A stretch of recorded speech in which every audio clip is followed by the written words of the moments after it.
Historiquement, et depuis les années 70, le pontage a été pendant de nombreuses années le seul moyen d'assurer une revascularisation directe des artères coronaires.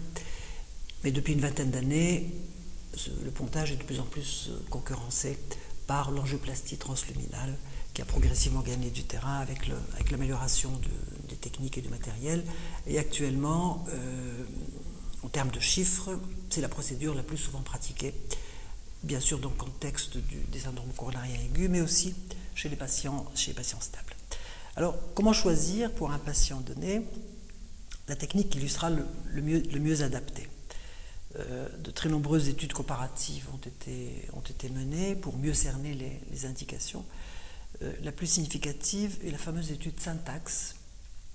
Elle s'est adressée aux lésions du tronc commun et aux lésions tritronculaires.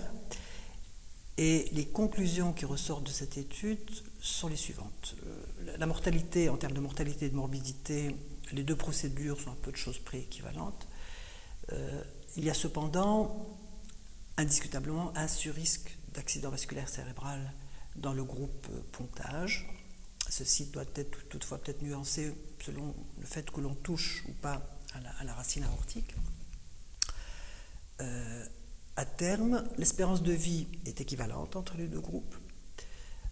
La revascularisation est toutefois plus souvent complète après chirurgie et les résultats sont plus durables également après chirurgie puisqu'on constate moins d'événements cardiovasculaires et moins de revascularisation itérative.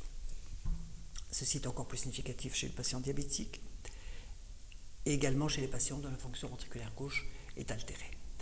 À partir de ces données, on peut schématiquement résumer les indications de la façon suivante. D'une part, on a les patients qui se présentent avec des lésions monotronculaires, voire bitronculaires simples, et chez eux, l'angioplastie est certainement le premier choix. C'est un geste simple qui assure un résultat souvent tout à fait satisfaisant. À l'autre extrême, on a les lésions du tronc commun, surtout s'il s'agit du tronc commun distal, et les lésions tritronculaires, surtout si elles sont anatomiquement défavorables, c'est-à-dire des lésions complexes, multiples, longues, des bifurcations. Et dans ce cas, la chirurgie reste le traitement de référence. Elle assure une vascularisation plus complète et un résultat plus durable. Et ceci est d'autant plus vrai que le patient est diabétique et si sa fonction ventriculaire gauche est donc altérée.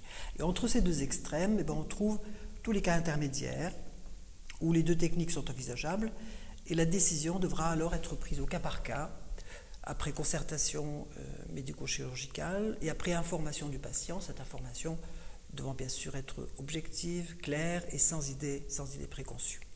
Donc vu sous cet angle, les deux techniques sont manifestement concurrentielles et pourtant, dans un bon nombre de cas, elles peuvent s'avérer complémentaires dans le cadre d'une approche hybride. C'est le cas notamment quand une première lésion a été traitée par des obstructions dans le cadre d'un syndrome coronarien aigu et que les lésions associées seront ultérieurement traitées par pontage. C'est le cas aussi quand la revascularisation chirurgicale est incomplète.